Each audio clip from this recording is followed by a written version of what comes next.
You're listening to Luke Ryan on ABC Coffs Coast. ABC Coffs Coast.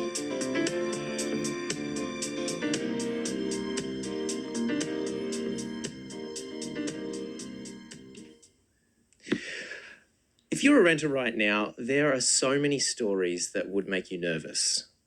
And for many, they feel like they're at the whim of their landlord. Never has the lord part of that word felt so intimidating. Rental vacancies around 1%, wait lists are long, and for one local pensioner, she's now faced with being moved out of her home of 38 years. Her neighbour, Brian Kadanak, is speaking out. He joins me this morning. Good morning, Brian. Good morning, Luke. How are you? Yeah, good, thank you. Thanks for coming on. Dorigo 19 with showers. It's nearly 7:30 in time for the news. The other thing we're talking about this morning is the Winter Olympics, because I'm just curious. I know we're a summer town, and I just wonder if you get pumped for the Winter Olympics. If there's an event that you can't wait to watch, probably the men's single snowboard slope style, which features former Coffs Harbour High student Matthew Cox. We're going to find out more about that as well this morning. ABC Radio, it's yours. Yours for sharing your news. Yours for airing your local perspective. Yours in good times and bad. ABC Radio.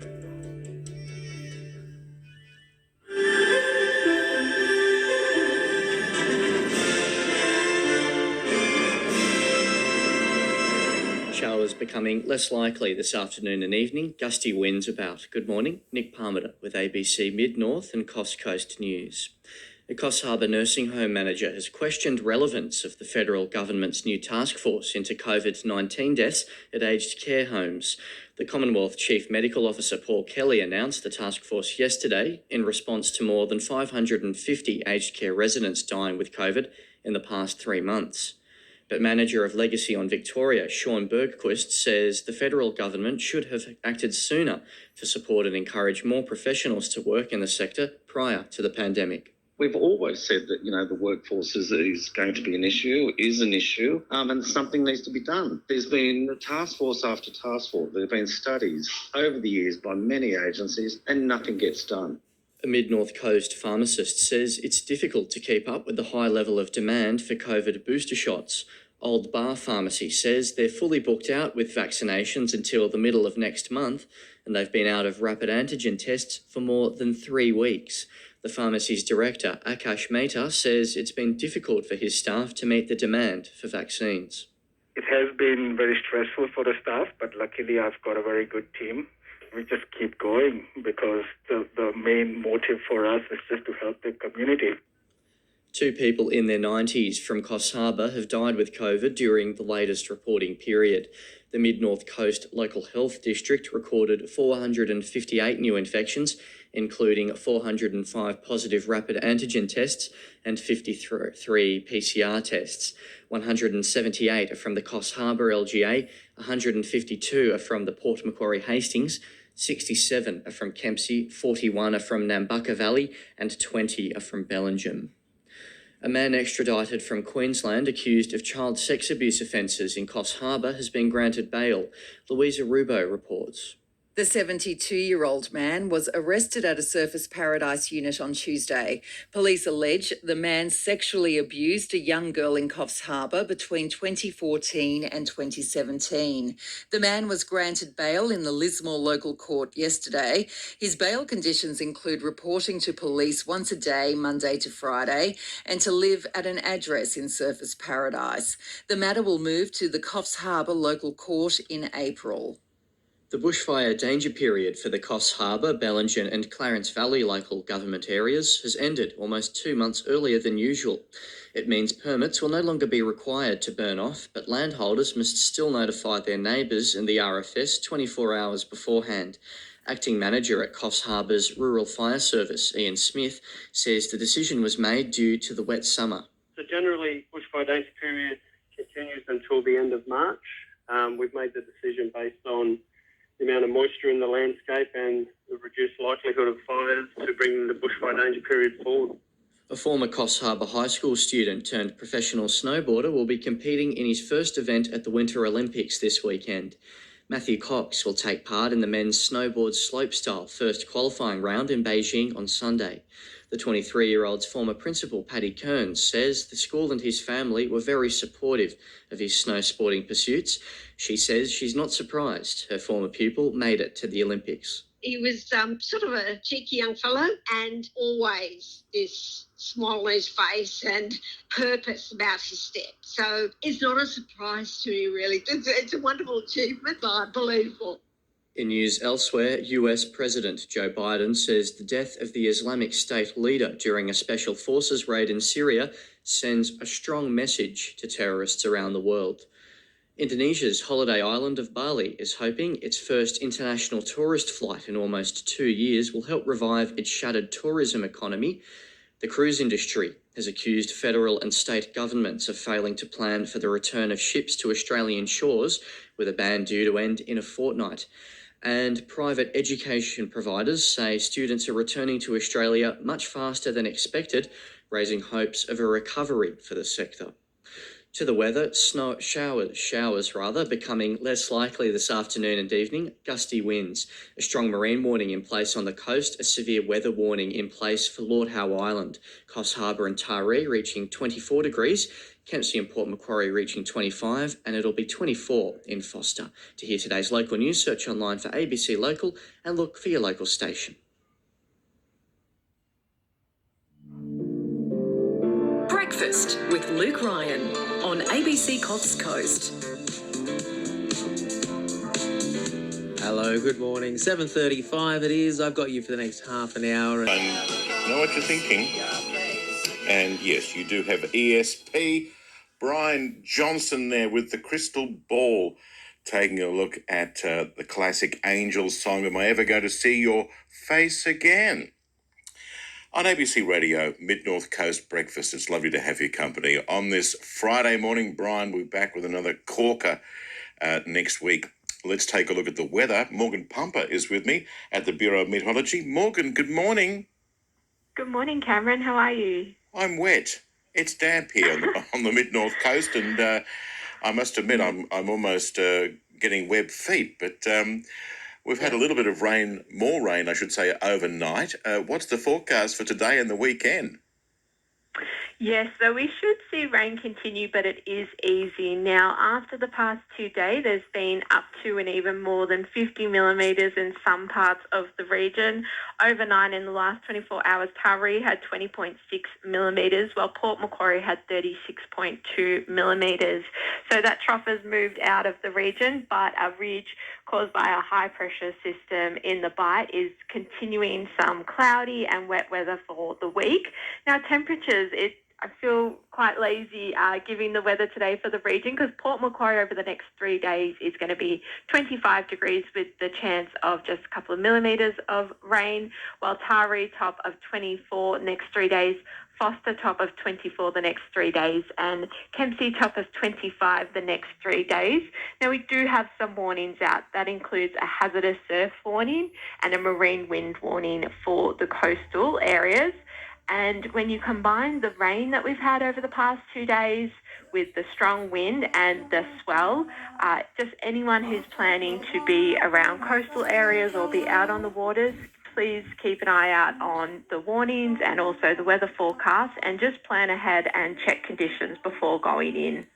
Morgan, have a great weekend. We'll chat to you a little bit later on. But in the meantime, thanks so much for updating our forecast for us. Thank you. That's Morgan Pumper at the Bureau of Meteorology, our duty forecaster.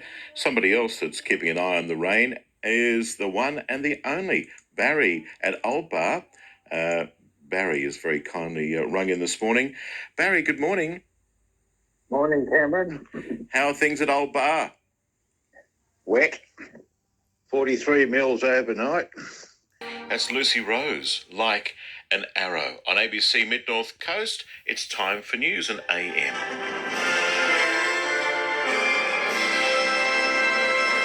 It's 8 o'clock. Good morning. Tony Matthews with ABC News.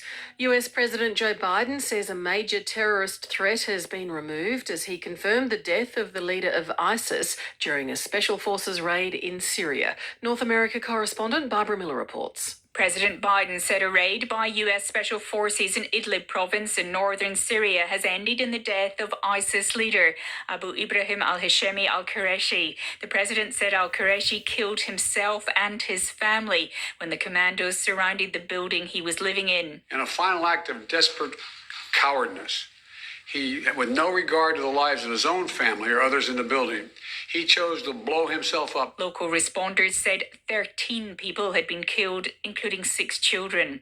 Barbara Miller, ABC News, Washington. A federal government frontbencher says it's difficult to balance protecting aged care residents from COVID-19 at the same time as ensuring they're not left isolated. Since July, 777 aged care residents have died from COVID-19. Others have been left with inadequate care due to staffing shortages and limited contact with family and friends.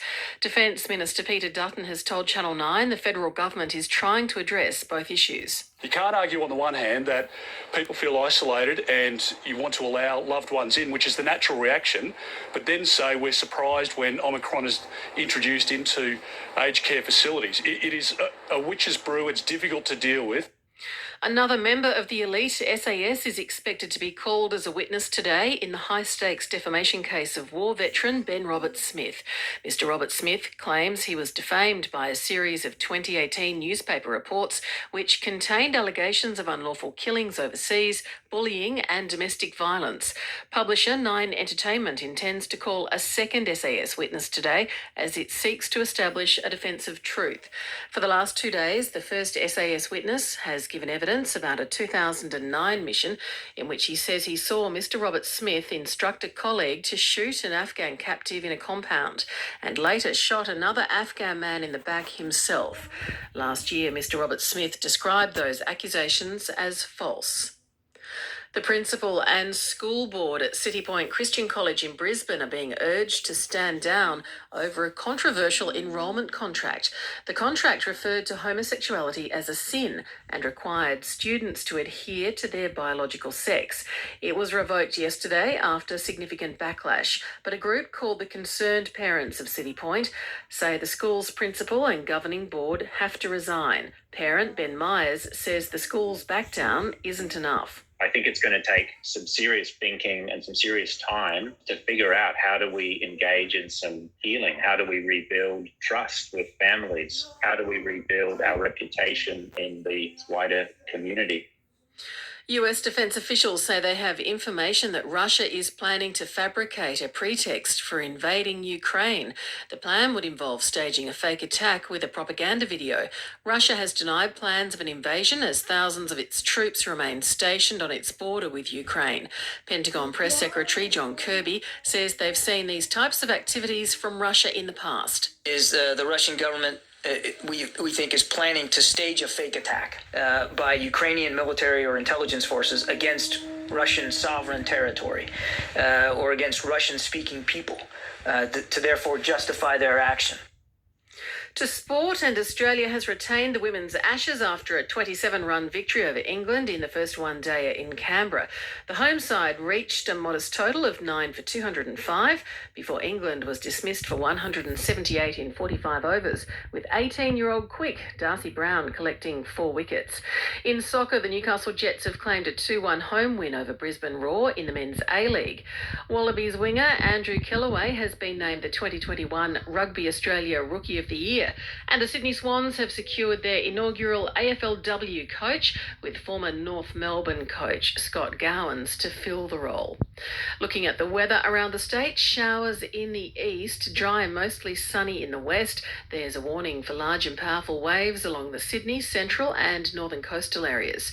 Sydney's weather, the chance of a shower or two with gusty winds along the coastal fringe, a maximum of 25 degrees on the coast and 24 in the west. Showers tomorrow and 25 with a high chance of showers on Sunday.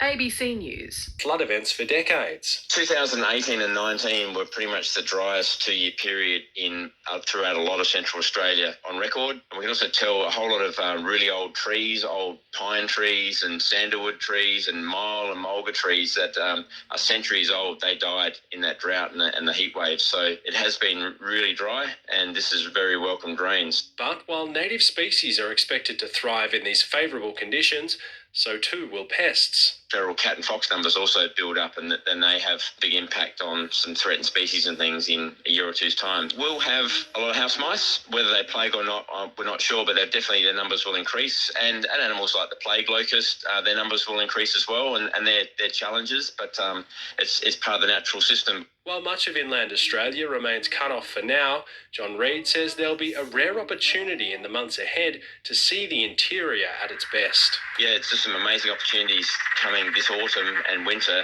and even next spring. There'll be an amazing show of wildflowers, and there'll be hundreds of thousands of waterfowl accumulating on some of the local lakes and swamps and things, and breeding up massive flocks of budgies and zebra finches, and some of the scenery will be fantastic. Ecologist Dr. John Reid ending Matt Bamford's report there. In finance, Wall Street stocks have plunged sharply lower. And after massive falls for Facebook's parent company Meta, the tech giant shares plunged 26%, one of the biggest single-day falls for a US company after a dismal profit forecast rattled investors. Facebook's founder Mark Zuckerberg lost $29 billion of his personal fortune. The Dow Jones Industrial Average fell 1.5%, and the dollar is weaker at 70.8 US cents. That's AM for today. AM's executive producer is Mike Edwards. The associate producer is Barney Porter. And technical production and web publishing by David Lawford and Anna John. I'm Sabra Lane. I'll be back again on Monday. Have a great weekend. Stay safe. It's 8:30. This is Cameron Marshall on ABC Coffs and Mid-North Coast. Yinigay, good morning. Broadcasting across the Mid-North and Coffs Coast region, filling in for Fee Pool today on this Friday. My thanks to Luke Ryan and Meredith Ryan for their production assistance. And today, an action-packed program, chock-a-block, full of local stories, including the New South Wales 2021 Tourism Awards. The winners feature prominently from our part of the Mid-North and Coffs Coast. We shall talk about those awards very, very shortly. And a rare and unusual starfish has been found in the Great Lakes. We'll talk more about that too coming up on ABC Radio Mid-North Coast. But first, let's talk to Nick Palmer in the ABC Mid-North and Coffs Coast newsroom to check out news headlines. Good morning, Nick. Cam, a very good morning to you. The head of a Coffs Harbour nursing home says the federal government's task force examining COVID deaths at aged care homes is too little too late. More than 550 residents in aged care facilities across the country have died with COVID in the past 3 months. The manager at Legacy on Victoria, Sean Bergquist, says the sector was overlooked when the country began to ease COVID restrictions. Mr. Bergquist says the task force needs to highlight what he says are the shortcomings of the federal government in protecting elderly Australians. A Mid-North Coast pharmacist says it's difficult to keep up with the high level of demand for COVID booster shots. Old Bar Pharmacy says they're fully booked out with doing vaccinations until the middle of next month, and they've been out of rapid antigen tests for more than 3 weeks.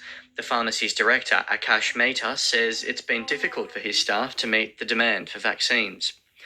A man has been extradited from Queensland following investigations into alleged child sex abuse in Coffs Harbour more than 5 years ago. Detectives arrested the 72-year-old man at a unit in Surfers Paradise on Tuesday. Police alleged the man sexually abused a young girl who was known to him in Coffs Harbour between 2014 and 2017. And a former Coffs Harbour High School student is competing in the Winter Olympics in Beijing.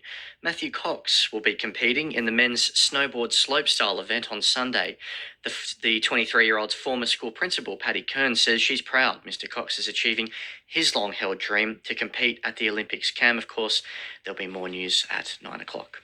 Nick, thank you so much. Nick. Time now, but can you tell us a bit about the connection and the bond that has been able to be forged since it started? Yeah, so Amy and I started weaving together about 9 years ago. It's Dermot Kennedy and Giants. We're heading up to the news at 7:30. We'll be talking sport after that.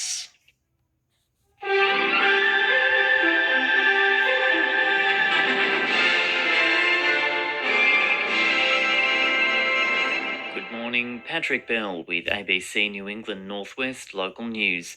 The Deputy Prime Minister and member for New England, Barnaby Joyce, has refused to concede the country's aged care system is facing a crisis. The opposition leader, Anthony Albanese, has called for the Federal Aged Care Services Minister, Richard Colbeck, to be sacked amid allegations nursing home residents are going without meals and showers due to understaffing. Speaking to News Breakfast, Mr Joyce didn't use the term crisis. He says it's clear there are problems with aged care, but the government's new task force will work through them. That's what management is about. It's about always striving to do a better job. You don't walk into your office or walk onto your farm or walk into a political party or walk into a media organisation saying here resides perfection and nothing needs to happen. The New South Wales government is reminding households they all must isolate if one of the members in the household tests positive to COVID as cases emerge in the classroom. Kemi Maguire reports. Parents and carers have taken to Facebook community groups expressing their confusion around isolation orders for school-aged siblings of COVID-positive students. Primary and high school grades across the New England Northwest have recorded their first outbreaks of the school term within a few days of opening. A spokesperson from the Department of Education says if a student tests positive, they and their entire household must isolate for 7 days, regardless if another person tests negative. They say more information will be provided for parents and can be found on the New South Wales Education website. The Upper Hunter Shire Council says it could be another 2 years before a key road linking Merriwa with the New England region will reopen to traffic. The council tried to upgrade the Colsons Creek Road in 2019, but large cracks began to appear, forcing its closure in January last year. Merriwa residents were last night told fixing the road would need up to $30 million in state and federal government funding. The General Manager, Greg McDonald, says even though the designs are complete, it will be some time before the road is passable. By the time we call tenders beginning of this year and then award a contract, you could be still looking at 18 months to 2 years before you can actually physically drive over the range. The developer behind the New England solar farm at Uralla says it'll continue to refine its essential upgrades to roads in the area. A condition of UPC Renewables development consent is the upgrade of multiple roads to the satisfaction of the Uralla Shire Council. The company has accepted the council's conclusion that the work thus far hasn't met its standard. Its contractor will pay the council a $300,000 bond while it finishes the work in exchange for the Shire's approval for construction on the solar farm to commence. Aboriginal community leaders in Coonabarabran say it's pleasing to see more recognition of their struggle for land rights. The ownership of a vacant former police residence in the town has been transferred to the local Aboriginal Land Council more than a decade after it lodged a land claim. The council's CEO, Monique Monzet, says it was great to hear government representatives using the phrase returned land when the land title was handed over. Not all things that we do are classed as work. It's more of a movement towards the right step of closing the gap in the community. So, yeah, it's very big to hear that phrase, returned land. Auctioneers say a horse which has broken sale records was tipped to be a favourite long before she entered the arena. 2-year-old Yaven Champagne Romance from Adelong has become the most expensive horse sold at Tamworth's Nutrien Classic, auctioned for $260,000. Nutrien Ag organiser Mark Barton says it's an exciting sale for the owners who also set the previous record. Oh, look, it's something you look forward to. It's great to see the team. It's great to see someone break a record, and it's really exciting. We'll see that the growth of the sales should be beaten this year, and also the vendors that have had terrific reward for the efforts they've put in. And also making news this morning, women under 50 with a family history of breast cancer are being urged to undergo genetic testing and start screening early. Breast screening in Australia is generally advised from the age of 50, but the incidence of cancer in younger women is increasing across the developed world. To the weather now, a medium chance of showers on and east of the ranges, most likely during the afternoon and evening, a near zero chance of rain elsewhere in the region. Top temperatures of 20 degrees at Armidale, 26 in Tamworth, 28 in Narrabri and 30 in Moree. All the best. So, a partly cloudy day, medium chance of showers, gusty winds, strong and southerly today, heading for 24 degrees in Maitland, but it won't feel like it. Subscribe to the ABC Newcastle e-newsletter today. You'll get all the latest news and program highlights from the last week on air, straight to your inbox. To subscribe, head to abc.net.au/Newcastle.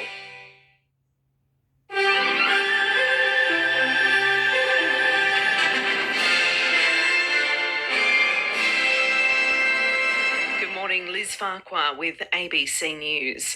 US forces have killed the leader of the Islamic State group in a raid in northwestern Syria. Middle East correspondent Tom Joyner reports. In the pre-dawn cold, US Special Forces were met with gunfire as they descended from helicopters in a corner of Syria controlled by rebels near the Turkish border. They were there to carry out a raid aimed at Abu Ibrahim al-Hashimi al-Quraishi, the leader of the Islamic State group since 2019. But as US commandos approached, he blew himself up, detonating a bomb that ripped the roof off the building where he and members of his family were staying. First responders reported more than a dozen killed, including children, as footage showed blood spattering the remaining walls of the building. The US operation follows a series of IS attacks in the region, including a recent siege of a Kurdish-run prison.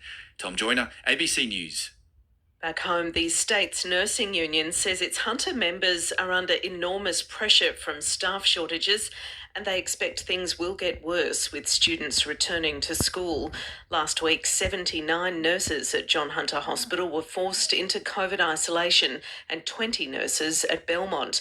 This week, the numbers have dropped slightly to 63 and 17.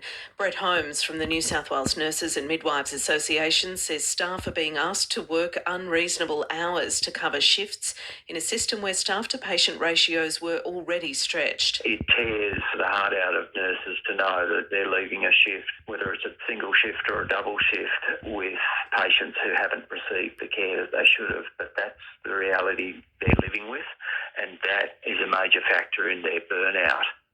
The ongoing COVID pandemic has put the spotlight on serious shortfalls in the ability of the Hunters Domestic Violence Support Services to cope. Agencies struggling with staff shortages say at-risk families are trapped in unsafe conditions due to a lack of affordable and emergency accommodation. Their concerns were aired at a roundtable discussion in Newcastle yesterday, hosted by federal member for Newcastle, Sharon Clayton. Nowhere to go, services in crisis, lack of social and affordable housing is absolutely unforgivable. We're not keeping women and children safe. Workers in this sector feel abandoned. Private tertiary education operators say international students are returning to Australia much faster than expected.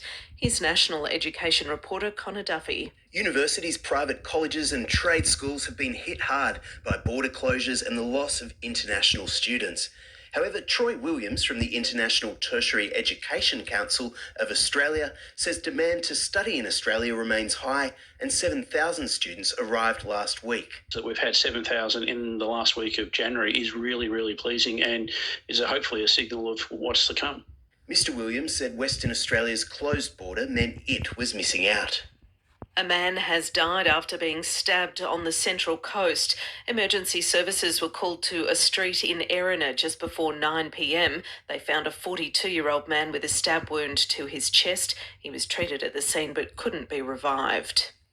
In the A-League, Newcastle overcame heavy rain and wind at Hunter Stadium overnight, scoring a much-needed 2-1 win over Brisbane Roar.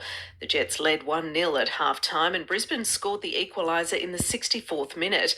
But just minutes later, Angus Thurgate gave the Jets the lead they needed to take home all 3 points.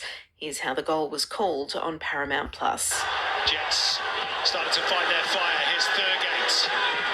Angus Thurgate! What a hit!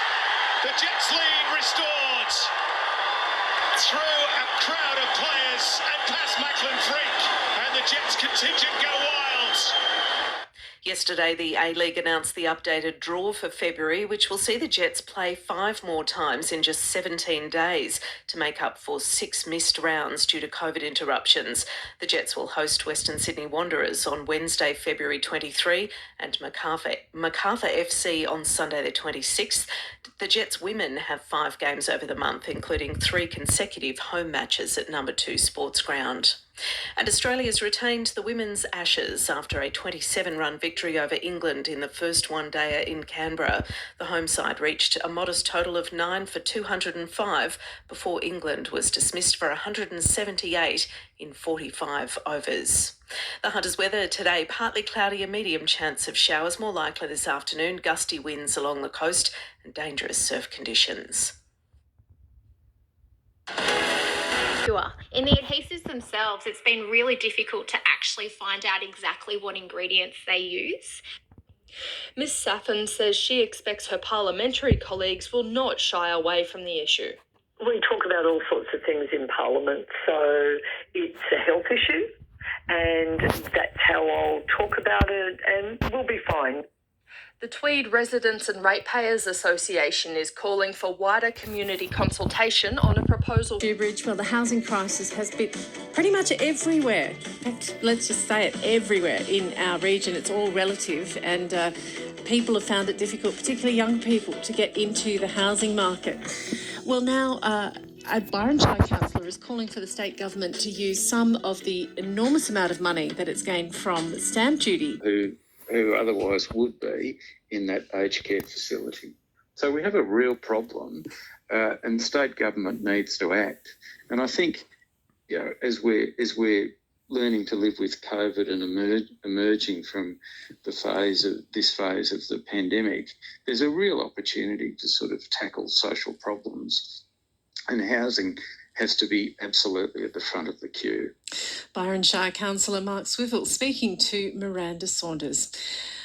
It's time for the news, 7:30. ABC Radio. There's lots of possibility. There's a lot of amazing people here. I love being here because I learn something new every single day. Great place to live. Wouldn't live anywhere else. It's just lovely. You almost get a bit teary, to be honest. This is ABC Radio.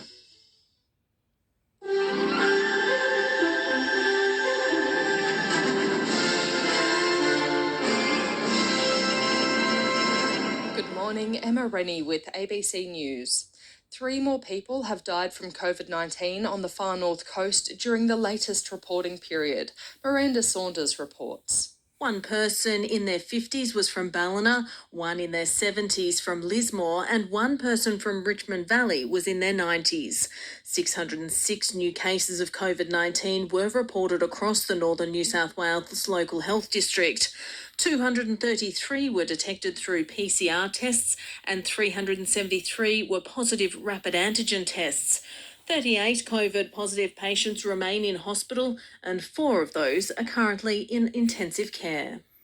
A petition launched by a Southern Cross University law student calling for ingredients to be listed on all feminine hygiene products has attracted over 12,000 signatures. Launched by Tregeagle mum Christine Stevens, the petition will be brought to New South Wales Parliament for discussion by Lismore MP Janelle Saffin. Ms Stevens says women need to know what's in the products. I do know that they commonly use things like dioxins, which are bleaching products, because I think as consumers, we really like to see things that are white and pure. In the adhesives themselves, it's been really difficult to actually find out exactly what ingredients they use. Ms Saffin says she expects her parliamentary colleagues will not shy away from the issue. We talk about all sorts of things in Parliament, so it's a health issue, and that's how I'll talk about it, and we'll be fine. The Tweed Residents and Ratepayers Association is calling for wider community consultation on a proposal for freight flights to keep operating at Gold Coast Airport outside of curfew. An exemption to the curfew is due to expire in April, but companies including Qantas and Australia Post are requesting an extension until December. Tweed Residents and Ratepayers Association President Lindsay Smith says a meeting was held with some community leaders, but more needs to be done. It is huge because money always overrides any health and well-being of communities, but we are fully united across both the Gold Coast and the Tweed. In a statement, Qantas says the need for air freight is increasing as the Gold Coast continues to grow. The Department of Infrastructure and Transport says community and government representatives have until February 25 to submit written feedback on the proposal. Byron Shire Council is pushing for the state to develop a model for a First Nations voice to council. Councillor Mark Swivel's motion has been endorsed to go to the local government state conference later this month. It aims to use the Uluru Statement from the Heart as a springboard to cement the Indigenous community in a permanent advisory role within local government. Mr Swivel says local government's in a unique position to allow Indigenous communities to be integrated into the process of government. Issues that come before council could be put to the Bundjalung Voice to Council, and they would review the various proposals that come through, whether that's in relation to tourism, coastal management or housing. The chief executive of a private hospital in Lismore says it had to cancel 2/3 of its scheduled surgery in January because of COVID-related restrictions. Non-urgent elective surgery was halted last month as the state's hospital system felt the strain of the Omicron wave. St Vincent's CEO Steve Brierley says it's great news that patients waiting for procedures such as joint replacements can undergo surgery again from next week. He says the tight government restrictions imposed last month had a real impact. It meant that any patients required to stay overnight, we could only treat those that were considered urgent, what they call Category 1 and urgent Category 2 procedures, which was, for us, it meant that our activity in theatres for overnight cases fell by about 2/3. So it was the majority of our overnight work had to stop. Richmond Valley Council says new marketing plans for its towns and villages could range from social media campaigns to infrastructure improvements.